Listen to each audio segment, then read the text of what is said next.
ओम जय जगदीश हरे। स्वामी जय जगदीश हरे। भक्त जनों के संकट, दास जनों के संकट क्षण में दूर करे। ओम जय जगदीश हरे। दोस्तों, मैं आप लोगों को यह आरती गाकर नहीं सुना रही हूँ, बल्कि इस आरती के रचयिता पंडित श्रद्धाराम शर्मा के विषय पर आप लोगों से चर्चा करने वाली हूँ। तो अगर अभी तक आपने मेरी चैनल को सब्सक्राइब नहीं किया है तो कर दें और इस वीडियो को भी ज़्यादा से ज़्यादा शेयर करिएगा, क्योंकि ज़्यादा व्यूज़ आने से और ज़्यादा सब्सक्राइबर्स होने से मन को बेहद प्रसन्नता मिलती है और इंस्पिरेशन भी मिलता है। तो आइए हम चर्चा शुरू करें पंडित श्रद्धाराम शर्मा, जिन्हें पंडित श्रद्धाराम फिल्लौरी के नाम से भी जाना जाता है। क्या आपको मालूम है कि उन्होंने इस आरती की रचना सन 1870 यानी 1870 में की थी, और जब वो इस आरती को गाते थे तो लोग मंत्रमुग्ध होकर झूम उठते थे। और क्यों ना हो, आज भी तो ये हर घर में, हर हिंदू परिवार में, हर सनातनी के घर में गाई जाती है। बहुत ही श्रद्धा और प्रेम के साथ लोग झूम उठते हैं। लेकिन दुख की बात तो ये है कि आरती तो हम सब जरूर गाते हैं, ओम जय जगदीश हरे, लेकिन ये आरती रची किसने है, उसके रचयिता को हम नहीं जानते। मेरे विचार से तो 80% लोग शायद ही जानते होंगे पंडित श्रद्धाराम फिल्लौरी, जिन्होंने की इस आरती की रचना की थी। उनका जन्म सन 1837 में पंजाब के एक छोटे से शहर फिल्लौर में हुआ था, और मात्र 43 वर्ष 43 ईयर्स की अल्पायु में ही लाहौर, उस समय देश आज़ाद नहीं हुआ था तो वो हिंदुस्तान का ही हिस्सा था, उन्होंने इस दुनिया को अलविदा कह दिया था।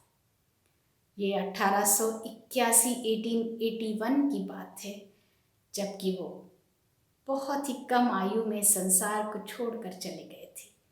लेकिन इतने कम समय में भी उन्होंने बहुत सारा वो काम कर दिया जो लोग 100 साल जीवित रहकर भी नहीं कर पाते, और इसका जीता जागता उदाहरण ये आरती है, जो आज भी हर जुबान पर है, हर अवसर पर यह आरती जरूर गाई जाती है। उन्होंने इस आरती की रचना के साथ ही बहुत से और भी उम्दा काम किए हैं।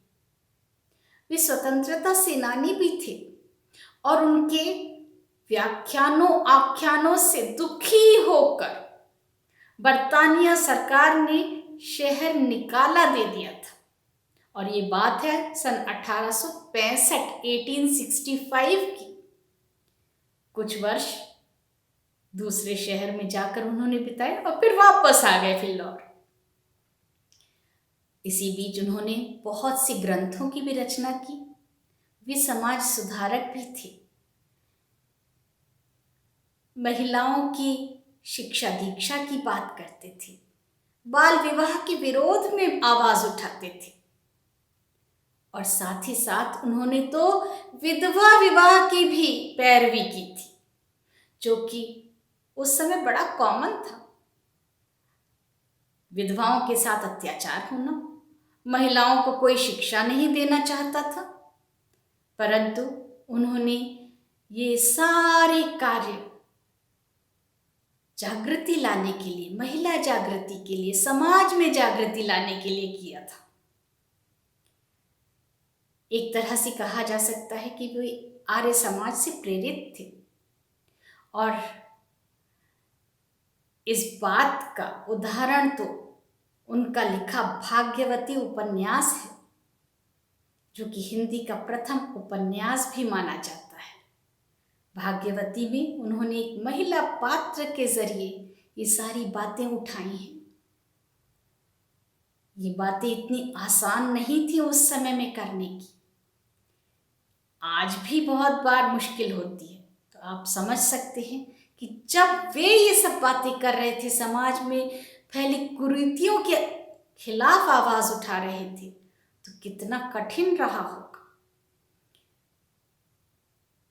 इसके साथ ही साथ उन्होंने महान ग्रंथों की और भी रचना की, जिसमें कि सिक्खे दी राजदी बिठिया सिख रूल नामक पुस्तक बहुत फेमस है। उसकी कुछ चैप्टर्स उस समय की आईसीएस की परीक्षा के पाठ्यक्रम में शामिल थे, जिसे हम आज यूपीएससी की परीक्षा कहते हैं। इसके अलावा उन्होंने सत्य धर्म मुक्तावली, सत्य अमृत प्रवाह और शतोपदेश जैसे महान ग्रंथ लिखे। उन्होंने न सिर्फ संस्कृत बल्कि हिंदी, उर्दू और पंजाबी में भी पुस्तकें लिखी और दर्जनों से रचनाएं लिखी।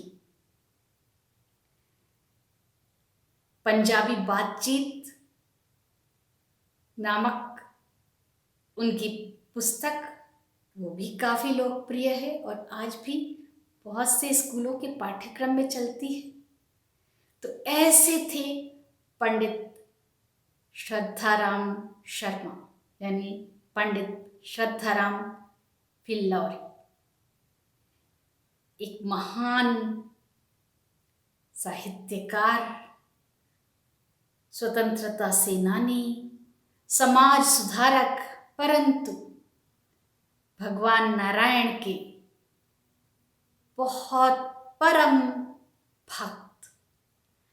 उन्हीं के द्वारा रचित ओम जय जगदीश हरे के कुछ पद गाकर इस वीडियो को समाप्त करा जाए। तो आइए गाएं।